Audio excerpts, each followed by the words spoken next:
sont les hommes sur Terre? Pour répondre à cette question, nous avons besoin d'un indicateur, d'une donnée qui nous permet de mesurer l'occupation humaine d'un espace, la densité de population.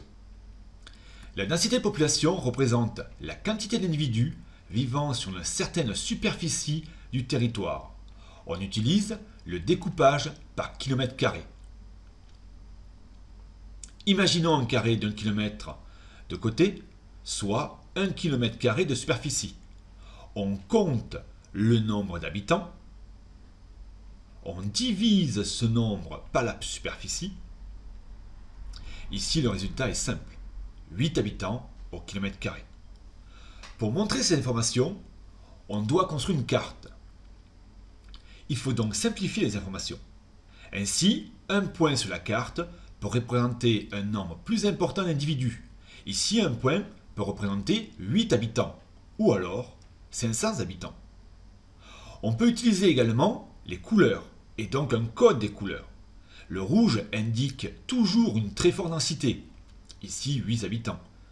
Le orange, une densité moyenne, 5 habitants. Et le jaune, une densité faible, 2 habitants. Voici le planisphère par points. Chaque point représente 500 000 habitants. Cela permet de voir, de visualiser très rapidement les zones vides d'hommes et les zones pleines. Voici une carte par plage de couleurs. Cela permet de voir rapidement la concentration des hommes en Chine. Ils vivent principalement sur les littoraux et délaissent l'intérieur des terres. Il existe donc des régions de Chine vides d'hommes et d'autres pleines.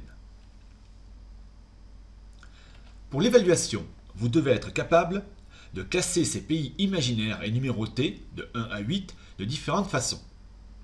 Quel est le pays à la plus forte densité? La réponse est simple, il suffit de compter le nombre de points par carré. Plus compliqué, quel est le pays qui contient la région à la plus forte densité? Là, la région, ça correspond à un morceau du carré.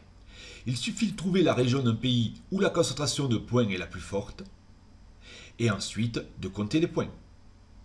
Ici, le pays 2 possède la région à la plus forte densité. C'est là que les points sont le plus concentrés. Ensuite, pour chaque pays, il faut être capable d'utiliser le bon code des couleurs pour montrer les fortes, les moyennes et les faibles densités.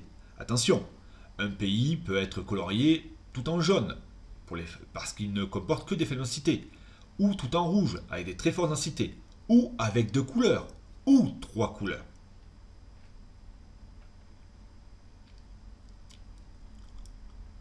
Les faibles densités, les densités moyennes, les fortes densités.